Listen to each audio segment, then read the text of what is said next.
دارالعلوم دیوبند کا بھی ذکر ہوا اور حضرت علامہ انور شاہ صاحب کشمیری کا ذکر ہوا.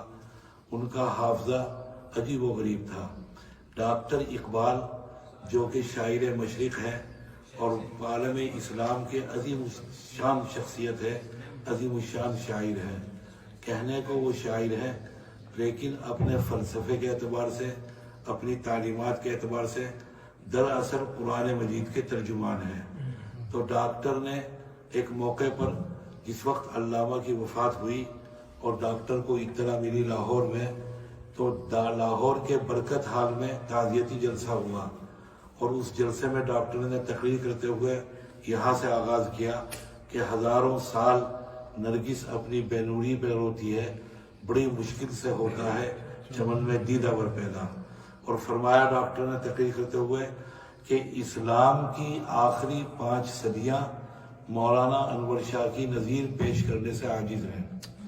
علامہ کشمیری کے شاگرد اور جامع اشرفیہ لاہور کے شیخ الحدیث حضرت مولانا ادریس صاحب کاندھلوی، جن کی معارف القرآن بھی ہے اور سیرت المصطفیٰ بھی ہے اور حدیث کی معروف کتاب مشکات المصابیح اس کی شرح عربی میں التعلیق الصبیح بھی ہے.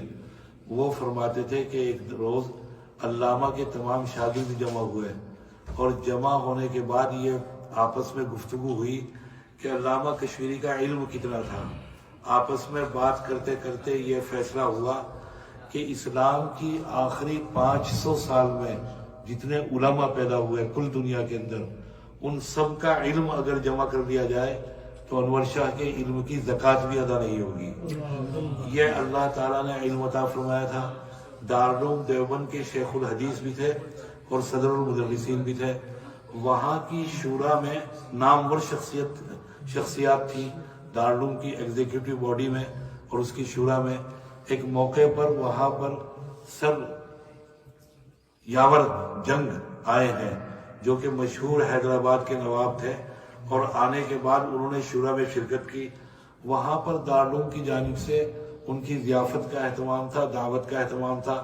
کھانے میں سر یاور بیٹھے ہوئے تھے اور برابر میں علامہ کشمیری کے. علامہ کشمیری کھانے سے فارغ ہونے کے بعد جب سویٹ ڈش آئی، میٹھا آیا، تو اس کو لے کر ہاتھ سے کھانے لگے.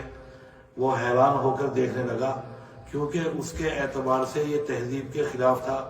تو بڑے سلیقے سے دریافت کیا کہ حضرت کیا آپ حدیث میں یہ بتا سکتے ہیں کہ نبی کریم صلی اللہ علیہ وسلم نے انگلی سے اور ہاتھ سے کوئی چیز کھائی ہو، آپ نے میٹھا استعمال کیا ہو یا کوئی اور کھانے کی چیز؟ حضرت اگر بتا دے تو بڑا کرم ہوگا. شاہ صاحب نے فرمایا اس کے 3 جواب ہیں. کچھ عقلی جواب ہیں اور کچھ نقلی. آپ کو کون سا جواب چاہیے؟ حدیث سے جواب دوں یا عقل کے مطابق جواب دوں؟ کہنے لگا کہ حضرت حدیث کے مطابق جواب دیجئے، مجھے حدیث سے جواب چاہیے. فرمایا کہ حدیث میں ہے کہ نبی کریم علیہ السلام کو لوکی بہت پسند تھی، کدو، اور آپ اس کو پیالے کے اندر جب سامنے آتا تیار ہو کر کدو شوربے کی شکل میں، تو پیالے کے اندر اپنی انگلیوں سے تلاش کرتے تھے اس کے قطرے کو اور تلاش کر کر آپ اس کو انگلیوں سے اٹھا کر کھاتے تھے. کہنے لگا حضرت اگر نقلی جواب بھی بتا دیں، اصلی عقلی جواب بھی. فرمایا مسکرا کر کہ مجھے پتا تھا کہ آپ جیسے آدمیوں کی تسلی حدیث سے نہیں ہوگی.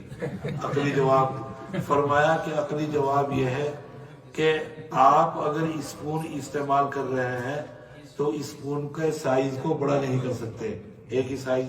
انگلی سے اگر 1 سے کام نہیں چل رہا تو 2 سے، 2 سے کام نہیں چل رہا تو اور بڑا کر دیجیے 3 سے، 3 انگلیوں سے.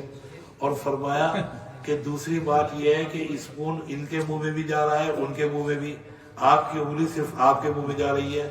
اور تیسری بات یہ ہے کہ آپ کو اسپون کے اندر لے کر کوئی چیز کھائیں، وہ گرم اور ٹھنڈا نہیں بتا سکتی.